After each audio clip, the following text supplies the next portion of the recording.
Hello दोस्तों, जय हिंद, वंदे मातरम, जय श्री राम। दोस्तों, आज हम बात करेंगे योगी आदित्यनाथ जी वर्सेस मल्लिकार्जुन खड़गे।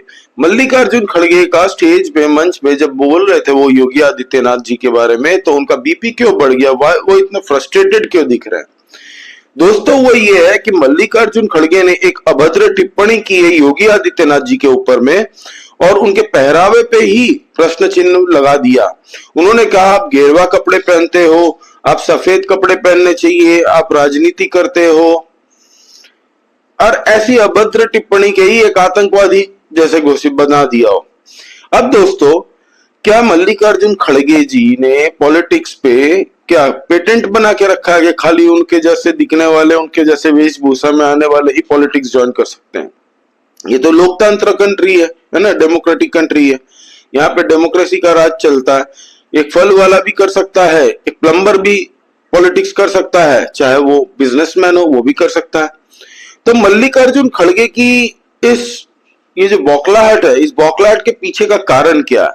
दोस्तों, मल्लिकार्जुन खड़गे जी का भाषण मैं आपको सुनाऊं उससे पहले ये बता दूं आपको कि ये लोग भगवा पे अटैक आज तो नहीं कर रहे, बहुत पहले से कर रहे हैं दोस्तों। अब इनका टारगेट योगी आदित्यनाथ जी पे कम था। योगी आदित्यनाथ जी के नाम पे इन्होंने साधु संतों को और हिंदू समाज के सारे सनातनियों पे एक प्रश्न उठाया। और दोस्तों, इनकी हेट्रेडनेस एक भगवा और सनातनी के लिए इतनी दिखती है इनके भाषण में कि इनको अब दिक्कत होती है कोई भी भगवा वस्त्र पहन के इनके सामने आ जाए तो। पता है ये योगी आदित्यनाथ जी पे क्यों भड़के हैं? क्योंकि योगी आदित्यनाथ जी ने एक बयान दिया है, पटेंगे तो कटेंगे, इसका काट ना तो कांग्रेस के पास है, ना राजद के पास है, ना समाजवादी पार्टी के पास है, ना कोई डीएमके, एआईडीएमके, किसी के पास है। उद्धव ठाकरे जो हिंदुत्ववादी की पॉलिटिक्स की बात करते थे दोस्तों, वो तो छिटक के आ गए भाई अपने शरद पवार और कांग्रेस के नैरेटिव पे, उनके लाइन पे।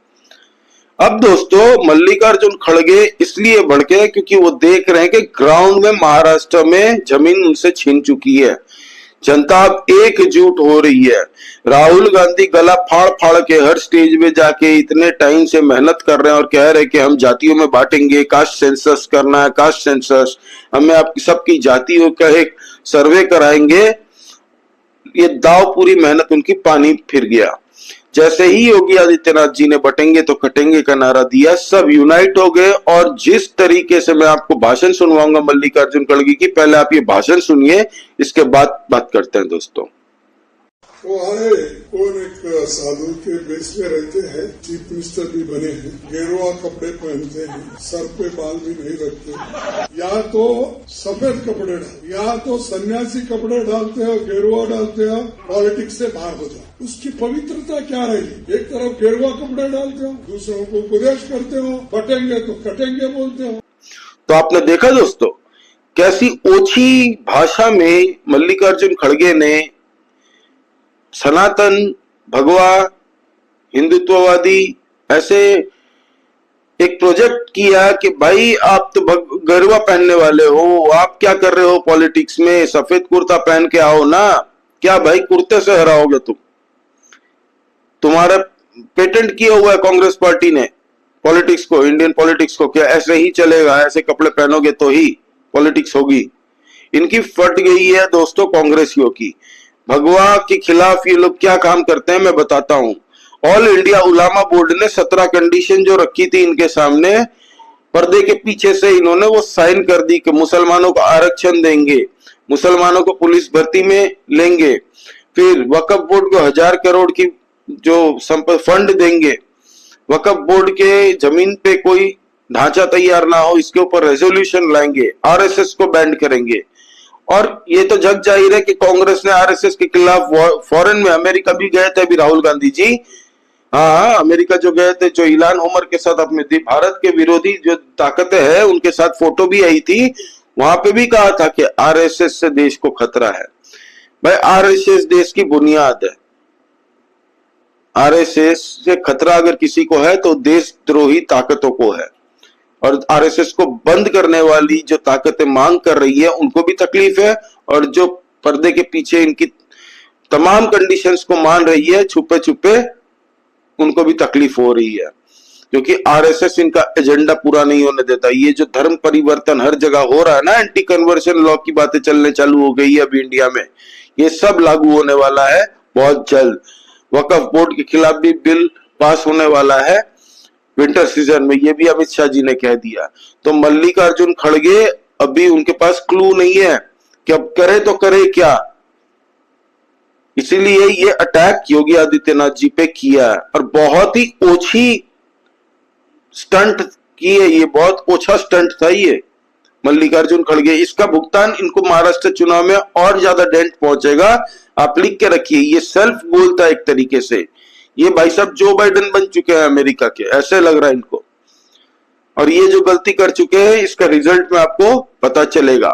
इसके बाद में दोस्तों योगी आदित्यनाथ जी ने जिस ताबड़तोड़ तरीके से अपने बयान में मल्लिकार्जुन खड़गे जी को सुनाई अपनी बात, महफिल लूट ली, लाखों की संख्या, पब्लिक का आप रिएक्शन देखिएगा। वहां पे जो क्राउड में पब्लिक थी, रैली सुनने आई थी योगी आदित्यनाथ जी को, उनकी आप एनर्जी लेवल देखिए, उन कितने उत्साहित होकर वो सुन रहे थे जब योगी आदित्यनाथ जी ने मल्लिकार्जुन खड़गे को याद दिलाया कि आप मुझ पे क्यों भड़क रहे हो, आप उन रजाकार जो हैदराबादी रजाकार है उन पे भड़किए, क्योंकि इन्होंने आपके गांव में जब हमला किया था तब जलाया था आपका घर, उसमें आपकी माताजी, आपकी बहन और आपके परिवार वालों को मार दिया गया था। ये आप क्यों छुपा रहे जनता से, जनता को पता होना चाहिए।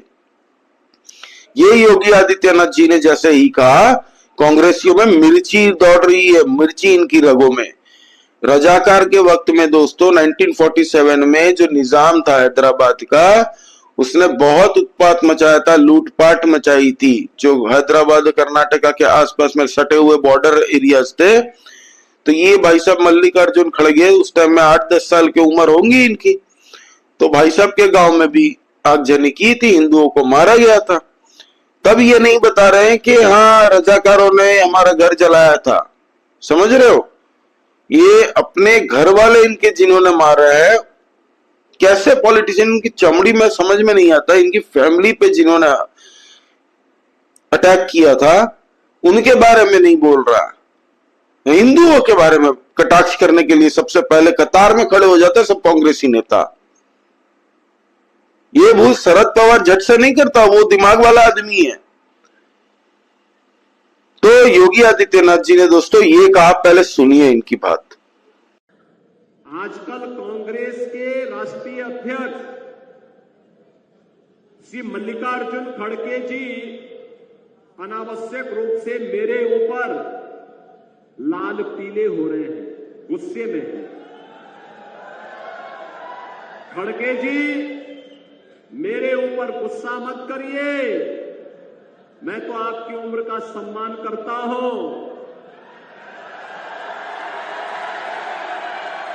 आपको गुस्सा करना है